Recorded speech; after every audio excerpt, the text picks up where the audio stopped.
Pernah tidak kalian mendengar berita adanya kecelakaan lalu lintas yang diakibatkan karena pengendara mengendarai kendaraannya sambil memainkan handphone? Secara sosiologis, fenomena sosial itu disebabkan karena adanya cultural lag, yang artinya adalah tertinggalnya alam pikiran dengan perkembangan teknologi yang pesat atau perubahan sosial yang pesat.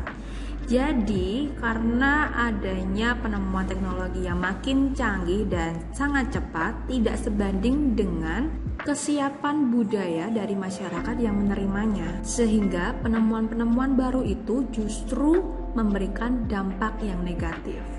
Hai, kali ini kita akan belajar sosiologi tentang perubahan sosial dan dampaknya terhadap kesenjangan sosial di masyarakat, dan juga tentang perubahan sosial serta kemajuan di masyarakat. Oke, perubahan sosial yang terjadi di masyarakat yang menyebabkan adanya unsur kelembagaan di masyarakat tidak berfungsi dengan baik akan mengakibatkan disintegrasi sosial atau disorganisasi, yang artinya adalah proses berpudarnya norma-norma atau nilai-nilai dalam masyarakat karena perubahan yang terjadi pada lembaga-lembaga kemasyarakatan. Nah, bentuk dari proses disintegrasi akibat dari perubahan sosial yang ada di masyarakat itu misalnya ada satu, pergulakan daerah. Ini ada macam-macam ya, ada pemberontakan PKI di Madiun, pemberontakan DITII, pemberontakan Republik Maluku Selatan, atau kalau di sejarah dipelajarinya RMS ya. Terus juga karena ada pemberontakan Pemerintah Revolusioner Republik Indonesia di Sumatera Barat dan Perjuangan Rakyat Semesta atau Permesta di Sulawesi Utara. Selain itu juga jadi ada pemberontakan Angkatan Perang Ratu Adil atau APRA di Jawa Barat. Selain itu juga muncul aksi protes dan juga demonstrasi. Ada angka kriminalitas yang makin tinggi. Terus juga ada kenakalan remaja yang makin meresahkan untuk kita akhir-akhir ini ya. Nah, setelah kita mempelajari tentang perubahan sosial dan dampaknya terhadap kesenjangan sosial, kali ini kita akan belajar tentang perubahan sosial dan kemajuan masyarakat yang ada di Indonesia. Dan ternyata perubahan-perubahan itu berhasil membentuk kembali sejarah peradaban dan juga kebudayaan manusia yang tentunya jauh lebih maju. Nah, sejarah perubahan manusia menuju masyarakat yang lebih maju itu disebut dengan modernisasi. Kata modernisasi itu dari kata dasar modern ya, yang berasal dari bahasa Latin modernus, modo dan juga ernus. Modo berarti cara dan ernus itu menunjuk pada periode waktu masa kini. Jadi modernisasi itu berarti proses menuju masa kini atau proses menuju masyarakat lebih modern. Tapi meskipun kalian tinggal di lingkungan yang modern atau tinggal pada masa atau zaman yang modern, belum tentu semua orangnya itu bisa disebut dengan manusia modern. Karena ada ciri-ciri manusia modern. Mau tahu? Kita cek ya, apakah kalian termasuk dari ciri-ciri manusia modern ini? Karena pertama, dia harus menghormati hak dan juga kewajiban orang lain, lebih berorientasi pada masa kini, berpendirian kuat dan menghargai ilmu pengetahuan, terus juga menyadari potensi diri dan mau mengembangkannya. Terus, memiliki kepekaan terhadap masalah-masalah di sekitarnya. Kemudian, bersikap terbuka terhadap pengalaman dan penemuan baru, tidak bersikap a priori atau menaruh prasangka.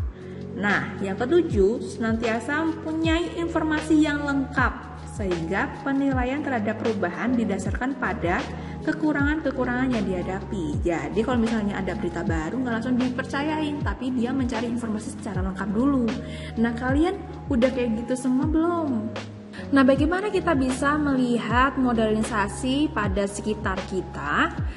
Nah, untuk gejala-gejala modernisasi itu bisa dilihat dari berbagai bidang ya. Misal ada di bidang budaya, itu ditandai dengan semakin terdesaknya budaya tradisional oleh masuknya pengaruh budaya dari luar, sehingga budaya asli semakin pudar. Misalnya kayak sekarang ini budaya gotong royong dalam masyarakat itu semakin langka karena orangnya untuk sekarang ini cenderung individualistis. Untuk lembaga politik, itu mulai ditandai dengan semakin banyaknya negara yang lepas dari penjajahan, munculnya negara-negara yang baru, merdeka, tumbuhnya negara-negara demokrasi dan lahirnya lembaga-lembaga politik dan semakin diakuinya hak-hak asasi manusia. Pada bidang ekonomi ditandai dengan semakin kompleksnya kebutuhan manusia akan barang-barang dan jasa, sehingga sektor industri dibangun secara besar-besaran untuk memproduksi barang. Dengan demikian, kita bisa semakin mudah untuk memperoleh barang dan juga jasa. Ya kan, kita makin melihat banyak sekali barang-barang unik atau jasa-jasa unik yang dulu gak pernah kepikiran. Nah, untuk bidang sosial ditandai dengan semakin banyaknya kelompok baru dalam masyarakat, seperti kelompok buruh, kaum intelektual, kaum manajer atau kelompok manajer, dan juga kelompok ekonomi kelas, entah kelas menengah ke atas ataupun kelas menengah. Dengan demikian, banyak terdapat ragam spesialisasi pekerjaan sesuai dengan perannya. Nah, ternyata modernisasi itu artinya beda loh dengan westernisasi dan juga sekularisasi, sekalipun ada persamaan di antara ketiganya. Persamaannya itu adalah sama-sama mempunyai kepentingan soal keduniawian. Sama-sama berasal dari barat, sama-sama merupakan hasil perbandingan dari berbagai aspek kehidupan manusia yang dirasionalisasikan. Dan yang terakhir kesamaannya adalah sama-sama merupakan proses perubahan. Nah, untuk perbedaannya, kalau modernisasi itu mutlak ada dan diperlukan oleh setiap negara yang ingin maju, tidak mempersoalkan atau menyampingkan nilai-nilai keagamaan. Proses perkembangannya lebih bersifat umum. Untuk yang westernisasi, mutlak pembaratan, tidak mempertentangkan kebudayaan barat dengan kebudayaan setempat. Bentuk barat seringkali dipandang sebagai satu-satunya kemungkinan yang ada dan sebagai acuan. Nah, untuk sekularisasi, berorientasi semata-mata pada masalah dunia, tidak terikat pada nilai-nilai agama dan cenderung bersifat ilmiah saja. Dan yang terakhir, proses perkembangannya terjadi di bidang keagamaan. Tadi ya, mulai tidak terikat pada nilai-nilai agama. Nah, itu dia pembahasan kita untuk kali ini. Kalau misalnya ada pertanyaan, tanya ya.